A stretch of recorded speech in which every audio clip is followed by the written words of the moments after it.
പരിശുദ്ധ കന്യകാമറിയത്തെക്കുറിച്ചുള്ള കത്തോലിക്കാ സഭയുടെ പ്രബോധനം ഇപ്പോൾ വീണ്ടും ചർച്ചയാവുകയാണ്. മാതാവിനെ സംബന്ധിക്കുന്ന നിലപാടുകളിൽ നിന്ന് സഭ പിന്നോട്ട് പോവുകയാണോ? മാതാവിനെക്കുറിച്ചുള്ള പ്രൊട്ടസ്റ്റൻ്റ് നിലപാടുകൾ സഭ അംഗീകരിക്കുകയാണോ? വിശ്വാസ വിഷയങ്ങളിൽ സഭ ഇടയ്ക്കിടയ്ക്ക് ചില മാറ്റങ്ങൾ വരുത്തുന്നുണ്ടോ എന്നിങ്ങനെ പല ചോദ്യങ്ങളാണ് ആശയക്കുഴപ്പങ്ങൾ സൃഷ്ടിക്കാവുന്ന വിധത്തിൽ ഇപ്പോൾ ചർച്ച ചെയ്യപ്പെടുന്നത്. വിശ്വാസ പ്രബോധനങ്ങൾക്ക് വേണ്ടിയുള്ള വത്തിക്കാൻ ഡിക്കാസ്ട്രിയുടെ ഏറ്റവും പുതിയ ഡോക്ട്രൈനൽ നോട്ട് ആണ് ഈ ചർച്ചകൾക്ക് ഇപ്പോൾ ആധാരമായിട്ടുള്ളത്.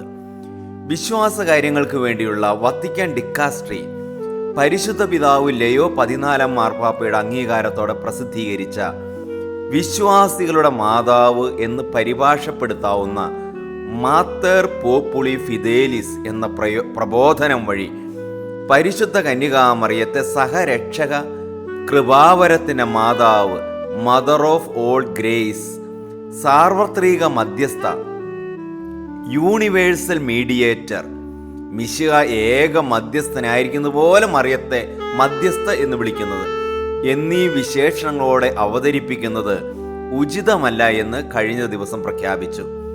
പരിശുദ്ധ കന്യകാമറിയത്തിന് വലിയ പ്രാധാന്യം നൽകുന്ന കത്തോലിക്ക സഭ എന്തുകൊണ്ട് ഇങ്ങനെയൊരു പരസ്യ നിർദ്ദേശം നൽകിയതെന്ന ചോദ്യം ചിലരെങ്കിലും സ്വാഭാവികമായും ചോദിക്കുന്നതാണ്, പലരെയും ആശങ്കപ്പെടുത്തുന്നതാണ്.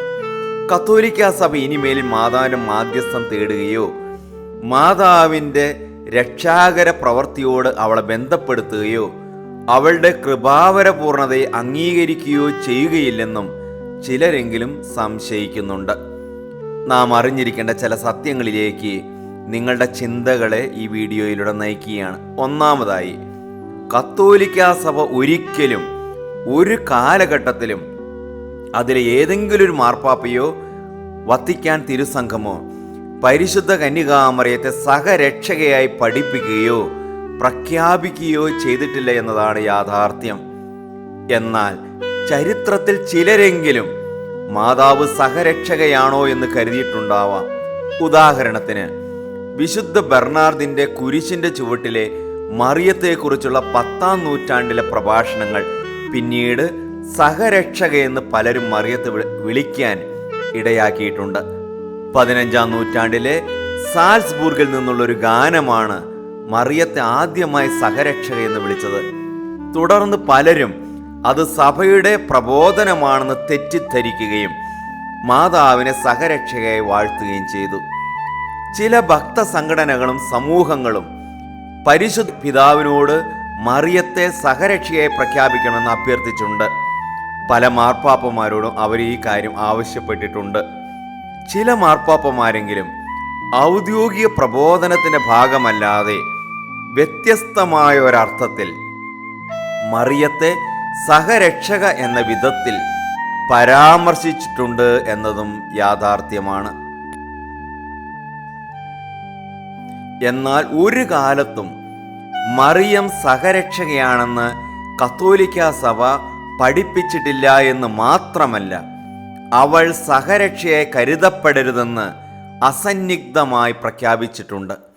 വിശ്വാസ തിരുസംഘത്തിൻ്റെ പ്രീഫെക്റ്റ് ആയിരുന്ന, പിന്നീട് മാർപ്പാപ്പയായി മാറിയ കാർഡിനൽ റാറ്റ്സിംഗർ മറിയത്തെ സഹരക്ഷകയോ കൃപാവരങ്ങളുടെ മധ്യസ്ഥയായോ അംഗീകരിക്കാനാവില്ലെന്ന് 1996 വ്യക്തമായി പ്രഖ്യാപിച്ചിട്ടുണ്ട്.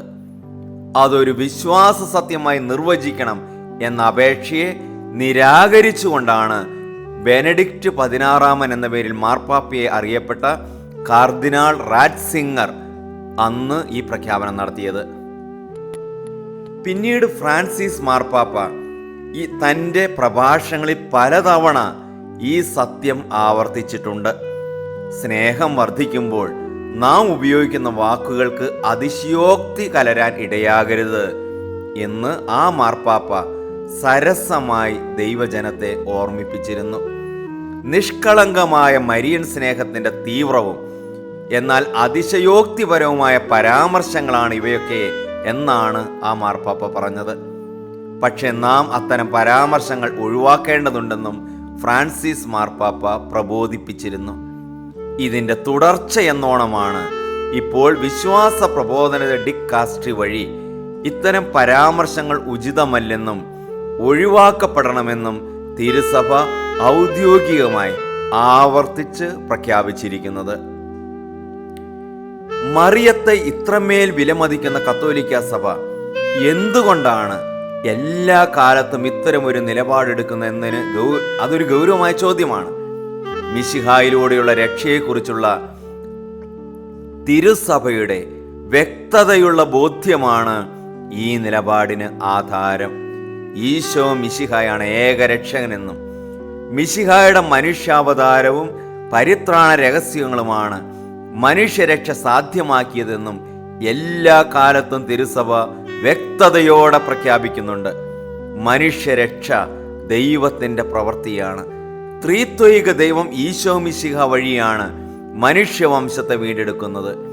മിശിഹായിലൂടെ യാഥാർത്ഥ്യമാകുകയും പൂർത്തീകരിക്കുകയും ചെയ്ത രക്ഷാകര കർമ്മത്തിന് മറ്റാരുടെയും സഹായമോ പങ്കാളിത്തമോ ആവശ്യമില്ല.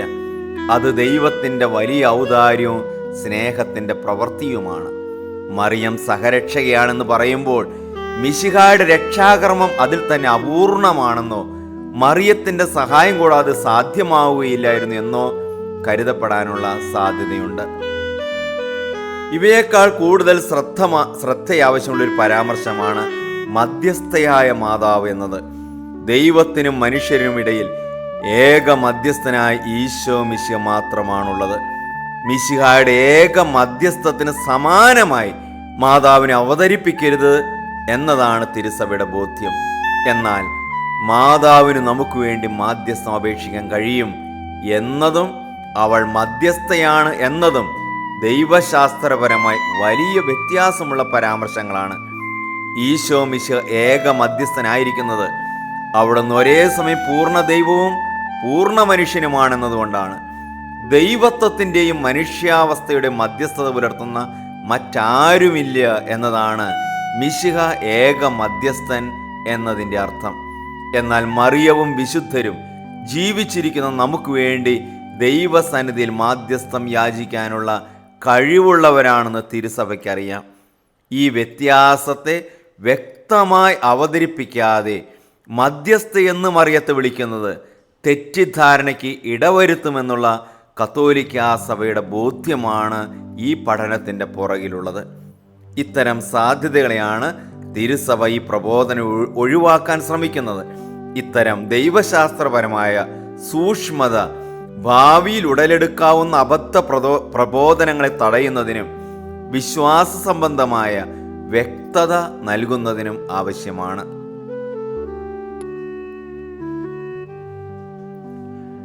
പരിശുദ്ധ കന്യകാമറിയത്തെക്കുറിച്ചുള്ള കത്തോലിക്ക സഭയുടെ പ്രബോധനം ഇപ്പോൾ വീണ്ടും ചർച്ചയാവുകയാണ്. മാതാവിനെ സംബന്ധിക്കുന്ന നിലപാടുകളിൽ നിന്ന് സഭ പിന്നോട്ട് പോവുകയാണോ? മാതാവിനെക്കുറിച്ചുള്ള പ്രൊട്ടസ്റ്റന്റ് നിലപാടുകൾ സഭ അംഗീകരിക്കുകയാണോ? വിശ്വാസ വിഷയങ്ങളിൽ സഭ ഇടയ്ക്കിടയ്ക്ക് ചില മാറ്റങ്ങൾ വരുത്തുന്നുണ്ടോ എന്നിങ്ങനെ പല ചോദ്യങ്ങളാണ് ആശയക്കുഴപ്പങ്ങൾ സൃഷ്ടിക്കാവുന്ന വിധത്തിൽ ഇപ്പോൾ ചർച്ച ചെയ്യപ്പെടുന്നത്. വിശ്വാസ പ്രബോധനങ്ങൾക്ക് വേണ്ടിയുള്ള വത്തിക്കാൻ ഡിക്കാസ്ട്രിയുടെ ഏറ്റവും പുതിയ ഡോക്ട്രൈനൽ നോട്ട് ആണ് ഈ ചർച്ചകൾക്ക് ഇപ്പോൾ ആധാരമായിട്ടുള്ളത്. വിശ്വാസ കാര്യങ്ങൾക്ക് വേണ്ടിയുള്ള വത്തിക്കാൻ ഡിക്കാസ്ട്രി പരിശുദ്ധ പിതാവ് ലയോ 14 മാർപ്പാപ്പയുടെ അംഗീകാരത്തോടെ പ്രസിദ്ധീകരിച്ച വിശ്വാസികളുടെ മാതാവ് എന്ന് പരിഭാഷപ്പെടുത്താവുന്ന മാത്തർ പോപ്പുളി ഫിദേലിസ് എന്ന പ്രബോധനം വഴി പരിശുദ്ധ കന്യകാമറിയത്തെ സഹരക്ഷക, കൃപാവരത്തിൻ്റെ മാതാവ്, മദർ ഓഫ് ഓൾ ഗ്രേസ്, സാർവത്രിക മധ്യസ്ഥ, യൂണിവേഴ്സൽ മീഡിയേറ്റർ, മിശിഹ ഏക മധ്യസ്ഥനായിരിക്കുന്ന പോലെ മറിയത്തെ മധ്യസ്ഥ എന്ന് വിളിക്കുന്നത് എന്നീ വിശേഷണങ്ങളോടെ അവതരിപ്പിക്കുന്നത് ഉചിതമല്ല എന്ന് കഴിഞ്ഞ ദിവസം പ്രഖ്യാപിച്ചു. പരിശുദ്ധ കന്യകാമറിയത്തിന് വലിയ പ്രാധാന്യം നൽകുന്ന കത്തോലിക്ക സഭ എന്തുകൊണ്ട് ഇങ്ങനെയൊരു പരസ്യ നിർദ്ദേശം നൽകിയതെന്ന ചോദ്യം ചിലരെങ്കിലും സ്വാഭാവികമായും ചോദിക്കുന്നതാണ്, പലരെയും ആശങ്കപ്പെടുത്തുന്നതാണ്. കത്തോലിക്ക സഭ ഇനിമേൽ മാതാവിൻ്റെ മാധ്യസ്ഥം തേടുകയോ മാതാവിൻ്റെ രക്ഷാകര പ്രവൃത്തിയോട് അവളെ ബന്ധപ്പെടുത്തുകയോ അവളുടെ കൃപാവരപൂർണതയെ അംഗീകരിക്കുകയോ ചെയ്യുകയില്ലെന്നും ചിലരെങ്കിലും സംശയിക്കുന്നുണ്ട്. നാം അറിഞ്ഞിരിക്കേണ്ട ചില സത്യങ്ങളിലേക്ക് നിങ്ങളുടെ ചിന്തകളെ ഈ വീഡിയോയിലൂടെ നയിക്കുകയാണ്. ഒന്നാമതായി, കത്തോലിക്കാ സഭ ഒരിക്കലും ഒരു കാലഘട്ടത്തിലും അതിലെ ഏതെങ്കിലും ഒരു മാർപ്പാപ്പയോ വത്തിക്കാൻ തിരുസംഘമോ പരിശുദ്ധ കന്യകാമറിയത്തെ സഹരക്ഷകയായി പഠിപ്പിക്കുകയോ പ്രഖ്യാപിക്കുകയോ ചെയ്തിട്ടില്ല എന്നതാണ് യാഥാർത്ഥ്യം. എന്നാൽ ചരിത്രത്തിൽ ചിലരെങ്കിലും മാതാവ് സഹരക്ഷകയാണോ എന്ന് കരുതിയിട്ടുണ്ടാവാം.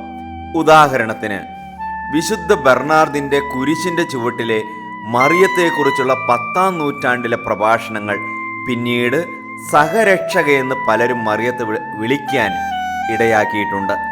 15-ാം നൂറ്റാണ്ടിലെ സാൽസ്ബൂർഗിൽ നിന്നുള്ളൊരു ഗാനമാണ് മറിയത്തെ ആദ്യമായി സഹരക്ഷകയെന്ന് വിളിച്ചത്. തുടർന്ന് പലരും അത് സഭയുടെ പ്രബോധനമാണെന്ന് തെറ്റിദ്ധരിക്കുകയും മാതാവിനെ സഹരക്ഷകയായി വാഴ്ത്തുകയും ചെയ്തു. ചില ഭക്തസംഘടനകളും സമൂഹങ്ങളും പരിശുദ്ധ പിതാവിനോട് മറിയത്തെ സഹരക്ഷയായി പ്രഖ്യാപിക്കണമെന്ന് അഭ്യർത്ഥിച്ചിട്ടുണ്ട്. പല മാർപ്പാപ്പമാരോടും അവർ ഈ കാര്യം ആവശ്യപ്പെട്ടിട്ടുണ്ട്. ചില മാർപ്പാപ്പമാരെങ്കിലും ഔദ്യോഗിക പ്രബോധനത്തിന്റെ ഭാഗമല്ലാതെ വ്യത്യസ്തമായ ഒരർത്ഥത്തിൽ മറിയത്തെ സഹരക്ഷക എന്ന വിധത്തിൽ പരാമർശിച്ചിട്ടുണ്ട് എന്നതും യാഥാർത്ഥ്യമാണ്. എന്നാൽ ഒരു കാലത്തും മറിയം സഹരക്ഷകയാണെന്ന് കത്തോലിക്കാ സഭ പഠിപ്പിച്ചിട്ടില്ല എന്ന് മാത്രമല്ല, അവൾ സഹരക്ഷയായി കരുതപ്പെടരുതെന്ന് അസന്നിഗ്ധമായി പ്രഖ്യാപിച്ചിട്ടുണ്ട്. വിശ്വാസ തിരുസംഘത്തിന്റെ പ്രീഫെക്റ്റ് ആയിരുന്ന, പിന്നീട് മാർപ്പാപ്പയായി മാറിയ കാർഡിനൽ റാറ്റ്സിംഗർ മറിയത്തെ സഹരക്ഷകയോ കൃപാവരങ്ങളുടെ മധ്യസ്ഥയായോ അംഗീകരിക്കാനാവില്ലെന്ന് 1996 വ്യക്തമായി പ്രഖ്യാപിച്ചിട്ടുണ്ട്. അതൊരു വിശ്വാസ സത്യമായി നിർവചിക്കണം എന്ന അപേക്ഷയെ നിരാകരിച്ചുകൊണ്ടാണ് ബെനഡിക്റ്റ് 16 എന്ന പേരിൽ മാർപ്പാപ്പയെ അറിയപ്പെട്ട കാർദിനാൾ റാറ്റ്സിംഗർ അന്ന് ഈ പ്രഖ്യാപനം നടത്തിയത്. പിന്നീട് ഫ്രാൻസിസ് മാർപ്പാപ്പ തൻ്റെ പ്രഭാഷണങ്ങളിൽ പലതവണ ഈ സത്യം ആവർത്തിച്ചിട്ടുണ്ട്. സ്നേഹം വർദ്ധിക്കുമ്പോൾ നാം ഉപയോഗിക്കുന്ന വാക്കുകൾക്ക് അതിശയോക്തി കലരാൻ ഇടയാകരുത് എന്ന് ആ മാർപ്പാപ്പ സരസമായി ദൈവജനത്തെ ഓർമ്മിപ്പിച്ചിരുന്നു. നിഷ്കളങ്കമായ മരിയൻ സ്നേഹത്തിന്റെ തീവ്രവും എന്നാൽ അതിശയോക്തിപരവുമായ പരാമർശങ്ങളാണ് ഇവയൊക്കെ എന്നാണ് ആ മാർപ്പാപ്പ പറഞ്ഞത്. പക്ഷെ നാം അത്തരം പരാമർശങ്ങൾ ഒഴിവാക്കേണ്ടതുണ്ടെന്നും ഫ്രാൻസിസ് മാർപ്പാപ്പ പ്രബോധിപ്പിച്ചിരുന്നു. ഇതിന്റെ തുടർച്ചയെന്നോണമാണ് ഇപ്പോൾ വിശ്വാസ പ്രബോധന ഡിക്കാസ്ട്രി വഴി ഇത്തരം പരാമർശങ്ങൾ ഉചിതമല്ലെന്നും ഒഴിവാക്കപ്പെടണമെന്നും തിരുസഭ ഔദ്യോഗികമായി ആവർത്തിച്ച് പ്രഖ്യാപിച്ചിരിക്കുന്നത്. മറിയത്തെ ഇത്രമേൽ വിലമതിക്കുന്ന കത്തോലിക്ക സഭ എന്തുകൊണ്ടാണ് എല്ലാ കാലത്തും ഇത്തരമൊരു നിലപാടെടുക്കുന്ന എന്നതിന് അതൊരു ഗൗരവമായ ചോദ്യമാണ്. മിശിഹായിലൂടെയുള്ള രക്ഷയെക്കുറിച്ചുള്ള തിരുസഭയുടെ വ്യക്തതയുള്ള ബോധ്യമാണ് ഈ നിലപാടിന് ആധാരം.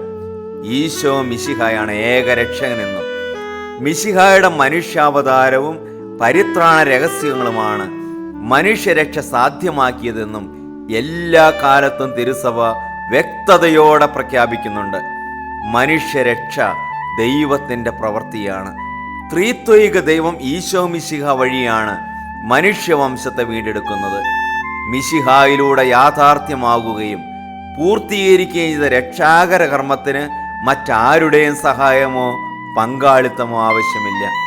അത് ദൈവത്തിൻ്റെ വലിയ ഔദാര്യവും സ്നേഹത്തിൻ്റെ പ്രവൃത്തിയുമാണ്. മറിയം സഹരക്ഷകയാണെന്ന് പറയുമ്പോൾ മിശിഹായുടെ രക്ഷാകർമ്മം അതിൽ തന്നെ അപൂർണമാണെന്നോ മറിയത്തിൻ്റെ സഹായം കൂടാതെ സാധ്യമാവുകയില്ലായിരുന്നു എന്നോ കരുതപ്പെടാനുള്ള സാധ്യതയുണ്ട്. ഇവയേക്കാൾ കൂടുതൽ ശ്രദ്ധയാവശ്യമുള്ളൊരു പരാമർശമാണ് മധ്യസ്ഥയായ മാതാവ് എന്നത്. ദൈവത്തിനും മനുഷ്യരിനും ഇടയിൽ ഏക മധ്യസ്ഥനായ ഈശോ മിശിഹ മാത്രമാണുള്ളത്.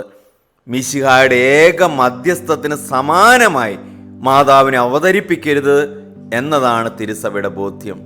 എന്നാൽ മാതാവിന് നമുക്ക് വേണ്ടി മാധ്യസ്ഥം അപേക്ഷിക്കാൻ കഴിയും എന്നതും അവൾ മധ്യസ്ഥയാണ് എന്നതും ദൈവശാസ്ത്രപരമായി വലിയ വ്യത്യാസമുള്ള പരാമർശങ്ങളാണ്.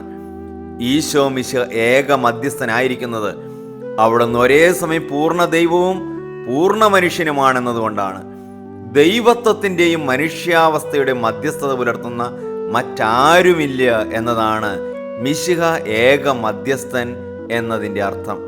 എന്നാൽ മറിയവും വിശുദ്ധരും ജീവിച്ചിരിക്കുന്ന നമുക്ക് വേണ്ടി ദൈവസന്നിധിയിൽ മാധ്യസ്ഥം യാചിക്കാനുള്ള കഴിവുള്ളവരാണെന്ന് തിരുസഭയ്ക്കറിയാം. ഈ വ്യത്യാസത്തെ വ്യക്തമായി അവതരിപ്പിക്കാതെ മധ്യസ്ഥയെന്ന് മറിയത്തെ വിളിക്കുന്നത് തെറ്റിദ്ധാരണയ്ക്ക് ഇടവരുത്തുമെന്നുള്ള കത്തോലിക്കാ സഭയുടെ ബോധ്യമാണ് ഈ പഠനത്തിൻ്റെ പുറകിലുള്ളത്. ഇത്തരം സാധ്യതകളെയാണ് തിരുസഭ ഈ പ്രബോധനം ഒഴിവാക്കാൻ ശ്രമിക്കുന്നത്. ഇത്തരം ദൈവശാസ്ത്രപരമായ സൂക്ഷ്മത ഭാവിയിൽ ഉടലെടുക്കാവുന്ന അബദ്ധ പ്രബോധനങ്ങളെ തടയുന്നതിനും വിശ്വാസ സംബന്ധമായ വ്യക്തത നൽകുന്നതിനും ആവശ്യമാണ്.